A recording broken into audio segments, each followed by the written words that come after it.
जावेद अख्तर साहब कई मर्तबा दोहरा रहे हैं कि फेथ का मतलब बताइए, फेथ का मतलब बताइए। मैंने बता दिया, फेथ सही भी होता है, गलत भी होता है। और आज हम फेथ पे बात नहीं कर रहे, हम ट्रुथ और डज गॉड एग्जिस्ट पे बात कर रहे हैं।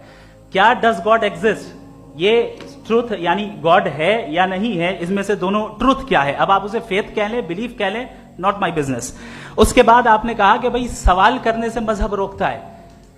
मैं कहता हूं जो रोकता है वो रोकता होगा, मैं नहीं रोकता, बल्कि सवाल करें, सवाल करना चाहिए। सवाल कर करके तो हम आगे बढ़ते हैं, तरक्की करते हैं, और इसीलिए मैं आज यहां पे आया हूं। लेकिन सवाल सिर्फ खुदा से नहीं होगा, आपसे भी होगा।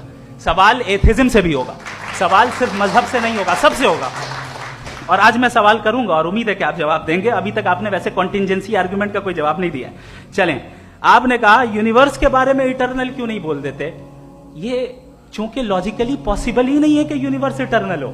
यूनिवर्स एक कॉन्टिंजेंट चीज है जो टाइम एंड स्पेस के पाबंद है, टाइम एंड स्पेस से बाउंड है। जो टाइम एंड स्पेस से बाउंड होगा वो कॉन्टिंजेंट होगा, जो कॉन्टिंजेंट होगा वो उसकी बिगिनिंग हुई होगी, जिसकी बिगिनिंग हुई होगी वो इटर्नल नहीं हो सकता।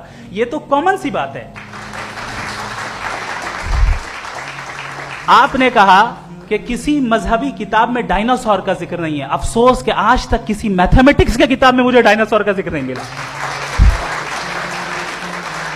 तो इसका मतलब मैथमेटिक्स की किताब बेकार है? नहीं, उसका वो टॉपिक नहीं है। रेवलेशन का और मजहबी किताबों का टॉपिक ये नहीं है कि आपको आके बताए साइकिल कैसे बनाते हैं, या आकर ये बताएं कि जो है डायनासोर कब था। वो तो मोरालिटी सिखाने आया है, गॉड के बारे में बताने आया, नॉन फिजिकल रियलिटी की हकीकत को सिखाने के लिए आया। रिलीजियन साइंस को रोकता है? नहीं रोकता। अगर रोकता है तो गलत करता है। रिलीजियन साइंटिज्म को रोकता है, जिसमें हमारे जावेद साहब मुख्तल है। साइंस और साइंटिज्म में फर्क है। साइंटिज्म यह है कि आप समझें कि साइंस और साइंटिफिक मेथोडोलॉजी ये नॉलेज को हासिल करने का वाहिद सोर्स ऑफ नॉलेज है। यह है साइंटिज्म।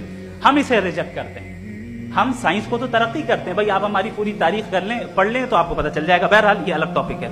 उसके बाद इन्होंने एक लफ्ज कहा, वेटिकन ने फतवा दिया। वेटिकन का फतवे से कोई ताल्लुक नहीं है, दोनों कॉन्ट्राडिक्टरी अल्फाज हैं। उसके बाद उन्होंने कहा कि भाई हमें नहीं मालूम। अगर नहीं मालूम तो क्लियरली कह देना कि नहीं मालूम है, इसमें क्या हरज है। तो वही तो मैं कह रहा हूं ना कि आप कह दें कि नहीं मालूम, लेकिन क्लेम क्यों कर रहे हैं कि गॉड एग्जिस्ट नहीं कर रहा है। आप कह दें नहीं मालूम है, हो सकता है हो सकता ना हो, लेकिन आप क्लेम कर रहे हैं। The moment you say God does not exist, this is a claim, and now the burden of proof is upon you too, जैसे हमारे ऊपर है।